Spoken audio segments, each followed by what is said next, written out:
और बहनों, आज भाद्रपद की द्वादशी है और कृष्ण पक्ष की। वही दिन लेठिया बारस के नाम से पहचाना जाता है और गुजरात में, मानी कच्छ में, काठियावाड़ में, गुजरात में, वहाँ ये लेठिया बारस के नाम से समझी जाती है। और उस वक्त लोगों का ध्यान लेठिया की ओर, मानी चरखा की ओर, और चरखा के इर्द गिर्द में जिस चीज मानी जाती है उसकी ओर खींचा जाता है।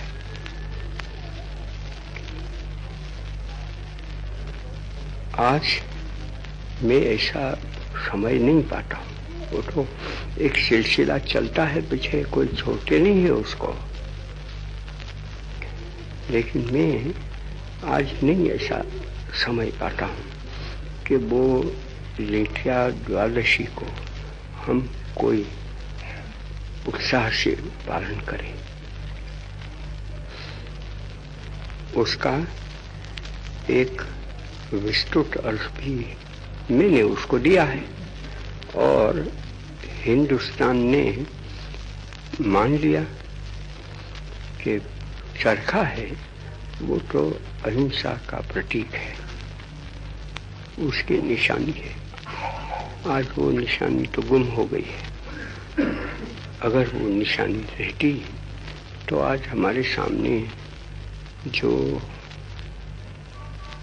चीज बन रही है वो तो नहीं बनने वाली थी, लेकिन बनती है।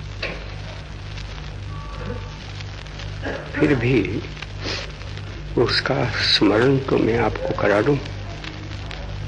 हमने तो 2 अक्टूबर को मनाया, काफी था, लेकिन ऐसा कई वर्षों से काफी नहीं माना जाता है। अंग्रेजी तारीख उसको भी मानी जाती है और जो हिंदू तिथि उसको भी मानी जाती है। इस तरह से वो 2 दिन है और 2 दिन के बीच में जितना फर्क रह जाता है वो सब का सब उसी उत्सव मानने में दिया जाता है।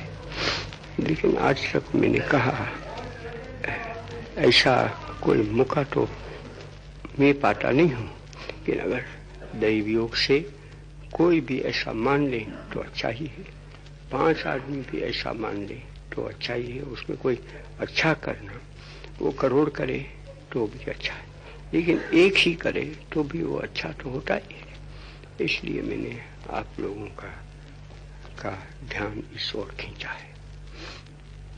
एक मैंने सुना तो यहाँ के अखबारों में तो आ गया होगा पहले, लेकिन मेरे ध्यान पर तो वो चीज कल आ गई। वो क्या है कि कराची में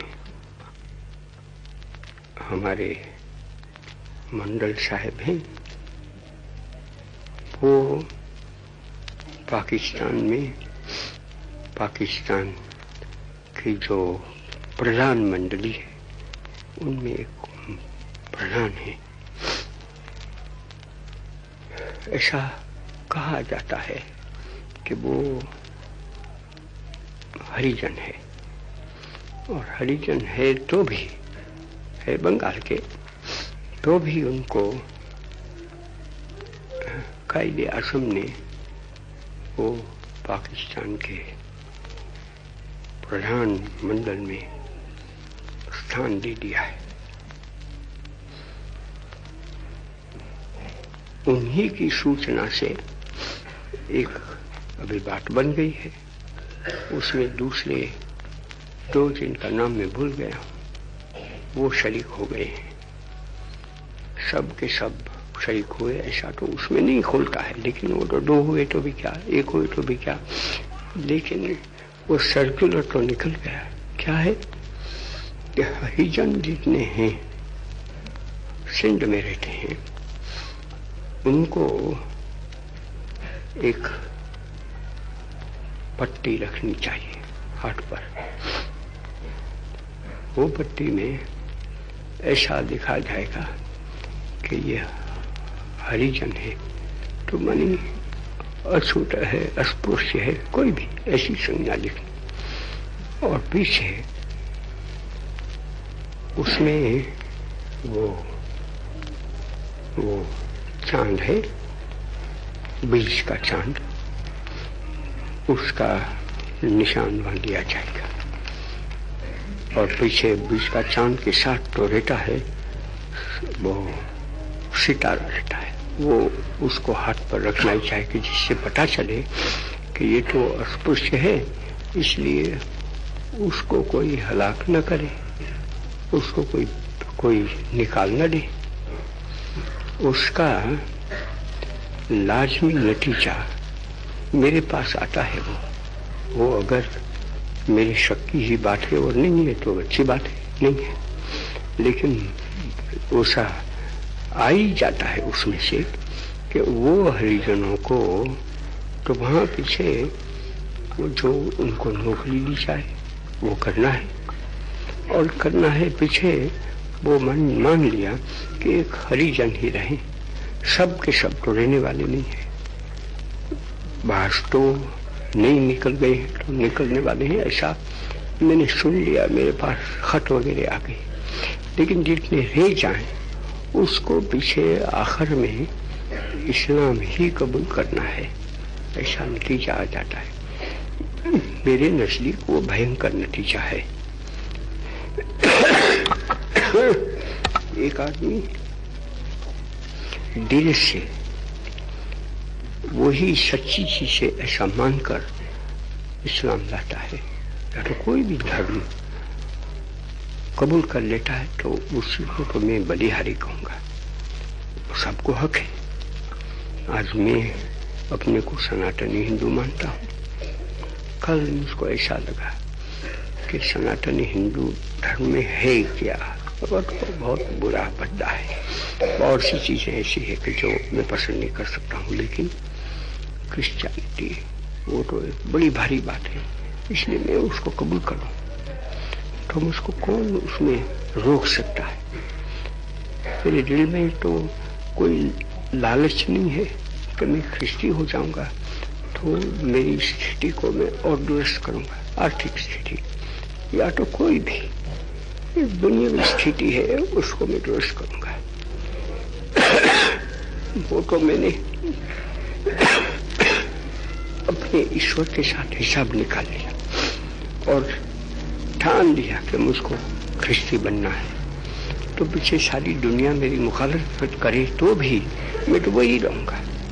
ये हाल मैं दावे से कहना चाहता हूँ, क्योंकि मैं तो हरिजन बन गया हूँ, अछूत बन गया हूँ, उनका हृदय में मैंने प्रवेश कर लिया है। मैं मानता हूँ कि हिंदुस्तान में वो हाल आज एक भी हरिजन का हो नहीं सकता है। वो बेचारे कांप उठते, धर्म को क्या समझे क्या जाने। उसको ये पूछो कि तो अब सनातन धर्म को वो जानते हैं क्या, मैं कहूँगा कि नहीं, वो क्या जाने। यहाँ इतने लड़के हैं लड़कियां हैं, आप लोग सब पढ़े, मुझको कोई पूछे कि आप लोग वो जानते हैं तो मैं कहूँगा कि नहीं। वो उसके लिए अभ्यास चाहिए, उसके लिए तपश्चर्या चाहिए, तब तो वो दावे से कहे कि हम तो ऐसे हैं। लेकिन क्योंकि एक हिंदू कुटुंब में हमने जन्म लिया है और वहाँ हम बड़े हुए, हमारा पालन होता है वहाँ, इसलिए हम अपने को हिंदू कहलाते हैं। लेकिन इसका मतलब थोड़ा ये है कि हम गीता जी को हमने स्मरण कर लिया है, वेदादि को हम जानते हैं, महाभारत रामायण को हम जानते हैं, क्या हिंदू धर्म में रीत रिवाज पड़े वो जानते हैं, उसमें ईश्वर का स्वरूप क्या दिया गया वो जानते हैं, वो नहीं जानते हैं। लेकिन फिर भी हम माने ये जाते हैं। और मैं इसी उम्मीद रखूंगा कि यहाँ ऐसे कोई हिंदू नहीं पड़े कि जिनको कोई मारपीट करे तो भी वो कहेंगे कि नहीं तब तो मैं मुसलमान हो गया, या तो ख्रिस्ती हो गया, या तो कुछ भी हो गया। वो कहेगा कि नहीं मैं तो हूँ वो हूँ, और उसमें मुझको मारो तो मारो। तब तो वो अगरचे अपना धर्म का अभ्यास नहीं किया है तो भी अपने धर्म पर वो कायम रहा है, क्योंकि उसके दिल में ऐसा है। वो धर्म का मानी ये है कि जो उसने धारण किया उसके लिए वो अपनी प्यारी जान दे देगा। पैसे तो एक अपनी मुट्ठी में मेल भरा है, तो उसमें क्या है, मेल को आज निकाल दिया तो निकाल दिया, तो न पैसे के कारण न अपनी जान के कारण, कोई भी कारण सर वो अपना धर्म का परिवर्तन नहीं करेगा, उसका त्याग नहीं करेगा। तो वो जाने या न जाने कि धर्म क्या चीज है, तो भी वो तो जानता है। और मेरे जैसा आदमी माना कि वो सब रामायण महाभारत उसका इतिहास में सुना दूं और चटपट वेदांती का भी कुछ भी सुना दूं, इसलिए तो कोई सनातनी हिंदू बन नहीं सकता है। अभ्यास करे वो अच्छा है, लेकिन अगर एन मौके पर मैं उस चीज को छोड़ देता हूँ कोई भी कारण से, तो मैं हिंदू नहीं हूँ, ऐसा सबको कहने का अधिकार हो जाएगा। इसलिए मैं कहता हूँ कि आज हमारे यहाँ ऐसे हरिजन नहीं है कि जो समझ बूझकर वो अपना धर्म का त्याग करेगा। ऐसे हरिजन काफी बड़े हैं कि जो समझना, वो कहेंगे कि मुझको समझने की दरकार क्या है, मैं हिंदू हूँ, कुछ भी हूँ, मेरा धर्म आपको कबूल नहीं है, जो मुझको कबूल है तो मैं उसके लिए मर जाऊंगा। ऐसे तो काफी हरिजन पड़े हैं, इसमें मुझको कोई शक नहीं है। तब एक हरिजन अपना धर्म को छोड़ देता है और ऐसे मौके पर तो मैं वो कबूल नहीं करूंगा, मैं ये कहूँगा कि ऐसा नहीं होना चाहिए। तो मैं तो ये उम्मीद करता हूँ कि आज पाकिस्तान में जितने हरिजन पड़े हैं या तो दूसरे कोई भी पड़े हैं, उनके लिए इतना तो उनको ऐलान कर लेना चाहिए, तो पीछे वो बिल्ला लगाने की कोई जरूरत नहीं रहती है, क्योंकि सबके लिए वो तो होना ही चाहिए कि कोई भी शख्स ऐसा कहेगा कि मैंने धर्म का परिवर्तन इरादे से कर लिया है तो भी वो नामंजूर लेगा। वो अपना दिल की बात है, वो इसका ईश्वर जाने।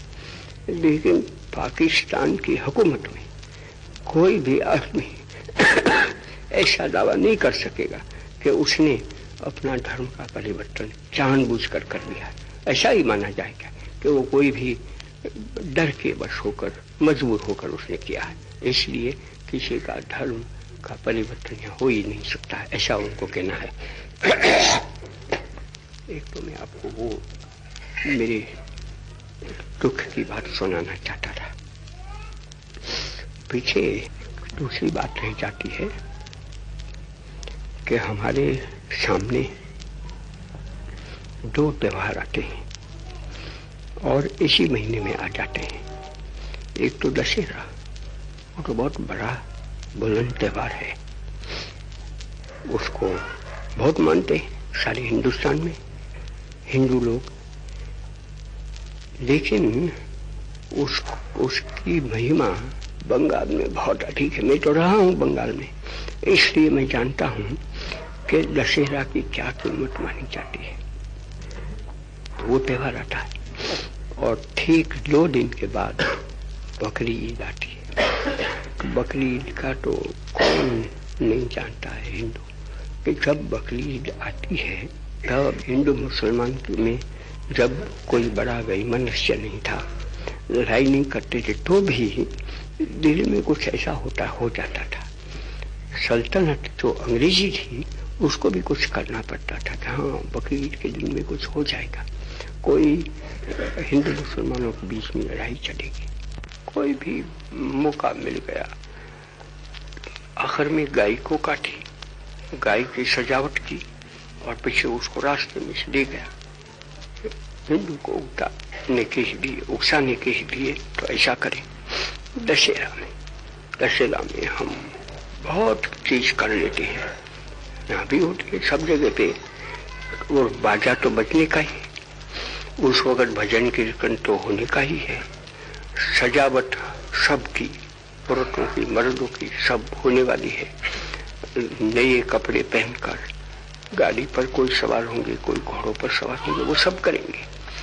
तो क्या वो भी एक लड़ाई का मौका हो जाएगा और बकरी ईद भी लड़ाई का मौका हो जाएगा? तो मैं कहूँगा कि जो हिंदू और जो मुसलमान दोस्ताना तौर से साथ साथ रहना चाहते हैं, उनका ये धर्म हो जाता है कि बड़ी भरीजे से और मर्यादा से उसका पालन करें।